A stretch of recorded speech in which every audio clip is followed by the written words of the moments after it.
What's up, YouTube? It's Sweet Deat. We're back again with another episode. Let's talk about virtual shows. They're here to stay. Are you ready for it? Let's go.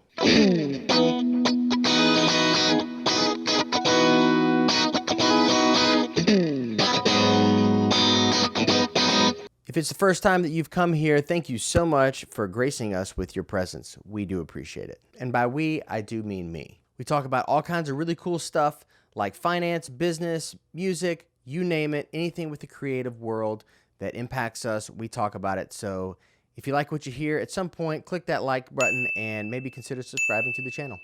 If you are already a subscriber, I am so thankful that you're here. Thank you so much for coming back yet again. One of my favorite things to do in the beginning of every episode is to highlight an artist of the day. So without further ado, let's get to it.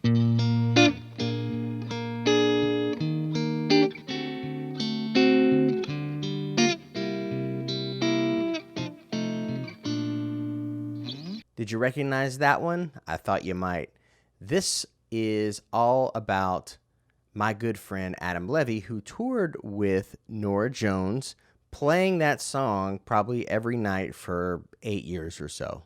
So while Adam didn't write that riff, he played it a whole lot. Adam and I have been friends for many years now. I'm really sorry I didn't call you back the other day. And I've always been a fan of Adam's work. Probably the first record that really grabbed me of Adam's was a 2013 release called Portuguese Subtitles. I think I listened to that record about 1,000 times now.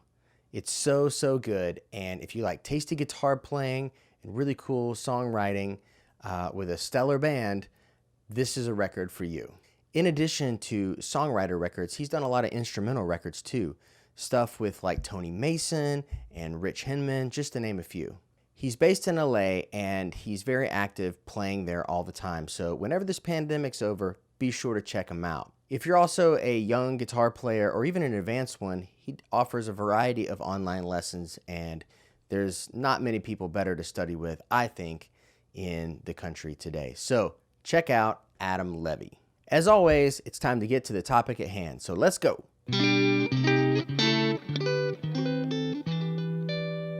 Today, I am very excited to talk about virtual online concerts. So unless you just live underneath a brick, you've probably seen 1,000 of these things now happening in people's living rooms since the pandemic started.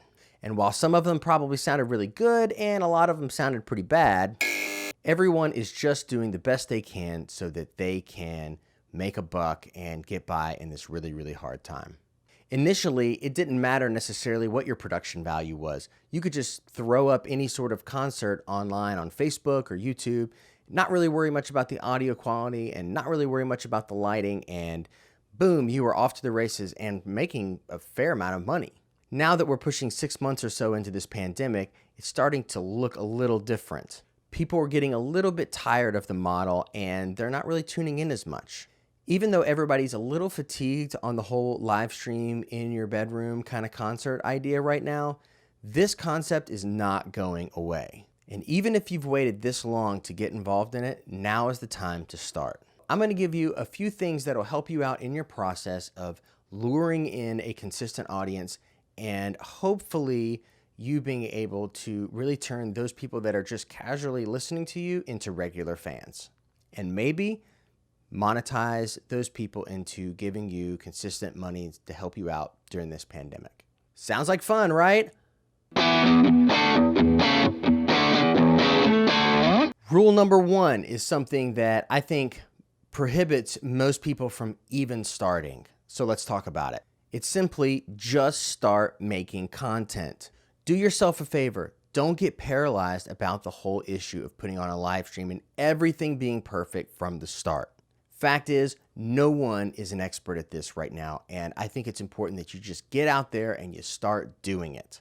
Yes, would it be nice if you knew every single in and out of a live stream and how to avoid all of its problems from the start? Of course. But most people just get stuck there and bogged down and never actually get to the live stream because they need a certain type of camera, or they need a certain type of lighting rig, or they need to know something else that I'm not thinking of in this moment. The truth is each time you're going to get better. So just start. It can be really simple, really short. It doesn't have to be an hour or anything. It can be just a little bit of time so you get a taste of what it's like and how to improve the overall quality, which gets me to rule number 2. Before you ask, just give. When you start out, don't ask for demanding a ticket price or anything. Personally, I think you're missing a really great opportunity to build trust between you and an audience. Unless you're like a mid-size level band or mid-size level artist, it's really important for you to build a community that will follow you to everything that you do, even beyond this pandemic. By luring people in with something for free, it gives them a chance to connect with you, and it also kind of lowers the standards of what is expected for this particular live stream. You don't have to have all the sound figured out. You don't have to have all the lighting figured out.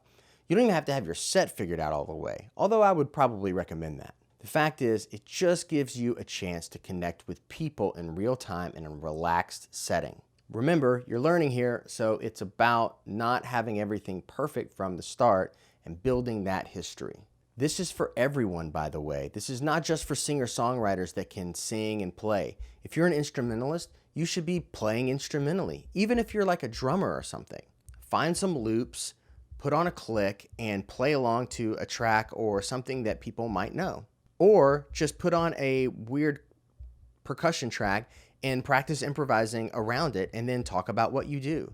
You will be surprised how many people really want to hear what you do and also experience what you do in this time. Remember, you're learning a valuable skill. You're learning how to bring people in and connect with them and also get feedback from them while you're there, which, oh, by the way, I think is number 3. Rule number 3. Ask people about what they want to hear. By just simply including them in the process, they're going to get to know you better, and they're also going to say, hey, can you play this really cool drum part, say if you're a drummer, to this particular song because I've never seen anybody play it before and it just totally baffles me. And boom, you've got an idea for the next episode of what you can play already. Sometimes simply just polling the audience is like the best way to figure out what to do next. And I think that if you just put yourself out there and you do it, you'd be surprised what might come up and what also might inspire you for new directions for your future streams. By just simply including them in the process, you're building that connection. But there is something you can do during this whole process to continually get better, and that is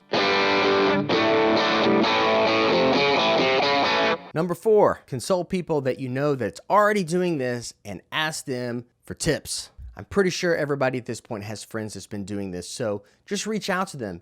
Don't be shy. I'm sure they would love to talk about their process and help you in the beginning of your process to hopefully avoid some of the pitfalls that they made. Those pitfalls could be everything from lighting to tech things or just topical things that didn't really go anywhere for them. It'll save you some time and some frustration too. This also opens up the door for something really cool that will also grow your viewership faster, and that's collaboration. Someone may be willing to do a live stream with you. Socially distant, of course. And that might actually give you the chance to see their process and learn firsthand. And finally, rule number 5, if you really want to speed up the viewership of your channel, because it's an international world that we live in and the internet is at full maturity in 25 years, you'll do this. That's right. You'll hop on down to the bottom of this video and click the like button. Maybe even hit the subscribe button too. And make sure that bell is rung so that you get all the updates when I drop a video. So yes, that will help. But the 5th thing is essentially learn how to use Facebook advertising. Or whatever platform you're using, learn how to use advertising on that. In the comments below, I'll leave a direct link to a video that I found on the YouTube that will show you exactly how to set up a Facebook ad manager account from start to finish. And it's really not that difficult, and it will save you a lot of money in advertising for a long, long, long time, because right now it's a great time to buy Facebook ads. and not that little pesky boost button that is super lazy and super broad and doesn't focus in on the people that you need to see your stuff. Learn a little bit about Facebook ads and see your viewership just be transformed. That's really it. Until next time, I'm Sweet Deat. See you then.